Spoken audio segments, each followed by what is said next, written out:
উদারতা আর ধর্মনিরপেক্ষতার মুখোশটা আরও একবার খসে পড়ল তথাকথিত আধুনিক রাষ্ট্র ডেনমার্কের মুখ থেকে। দেশটিতে ক্রমবর্ধমান মুসলিম জনসংখ্যা বৃদ্ধিকে চরম ভয় পেয়ে এবার সরাসরি পবিত্র আজান নিষিদ্ধের খেলায় মেতেছে ডেনিশ প্রশাসন।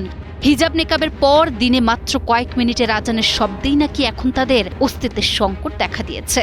ডেনমার্কের এমন চরম সংকীর্ণ ও ইসলামোফোবিক সিদ্ধান্তের বিরুদ্ধে ইতিমধ্যেই বিশ্বজুড়ে বইছে তীব্র ক্ষোভ ও বিতর্কের তুমুল ঝড়। তবে কি মুসলিমদের সংখ্যা বৃদ্ধি পাওয়ায় ভয় পাচ্ছে প্রশাসন?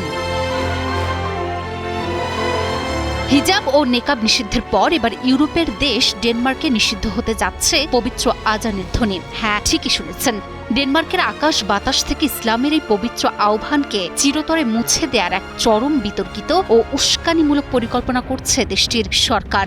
আশ্চর্যের ব্যাপার হলো, মুসলিম বিদ্বেষী মনোভাবের সর্বশেষ এই নগ্ন বহিঃপ্রকাশ ঘটল খোদ সরকারের শীর্ষ পর্যায় থেকেই।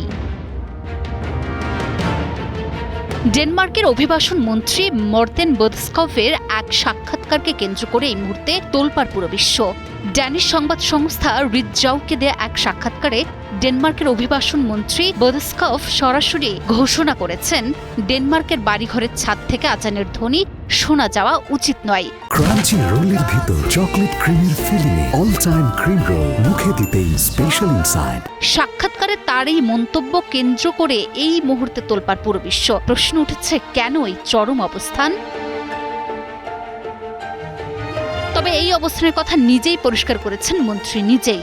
মন্ত্রীর দাবি, ডেনমার্কে নাকি মুসলিম জনসংখ্যা আশঙ্কাজনকভাবে বাড়ছে এবং পুরো দেশ জুড়েই নাকি ইসলামীকরণ চলছে।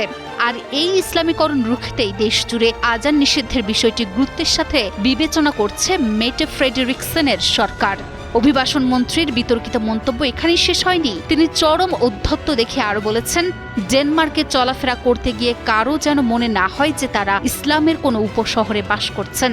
ডেনমার্ককে কোনোভাবেই ইসলামীকরণের সুযোগ দেয়া হবে না বলেও সাফ জানিয়ে দেন তিনি।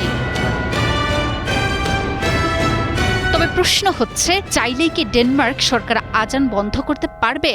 যেখানে ডেনমার্কের নিজস্ব সংবিধানেই ধর্ম পালনের পূর্ণ স্বাধীনতা নিশ্চিত করা আছে, সেখানে এই উদ্যোগ বড় ধরনের আইনি বাধার মুখে পড়বে। তাই তো আজান নিষিদ্ধ করা আইনত আদৌ সম্ভব কিনা তা খতিয়ে দেখছে প্রশাসন। তবে আজান বিতর্ক ডেনমার্কে নতুন কিছু নয়। এর আগে 2026 সালের শুরুতেই ডেনমার্কের পার্লামেন্ট দেশ জুড়ে মুখ ঢাকা হিজাব ও নেকাব নিষিদ্ধের বিতর্কিত আইন পাশ করে। অথচ ডেনমার্কের মোট জনসংখ্যার প্রায় 5% মানুষ মুসলিম, যা দেশটির সবচেয়ে বড় সংখ্যালঘু ধর্মীয় সম্প্রদায়। আর এখন এই বিশাল জনগোষ্ঠীর ধর্মীয় আবেগকে কোণঠাসা করতেই ক্ষমতার দাপট দেখাচ্ছে ড্যানিশ সরকার।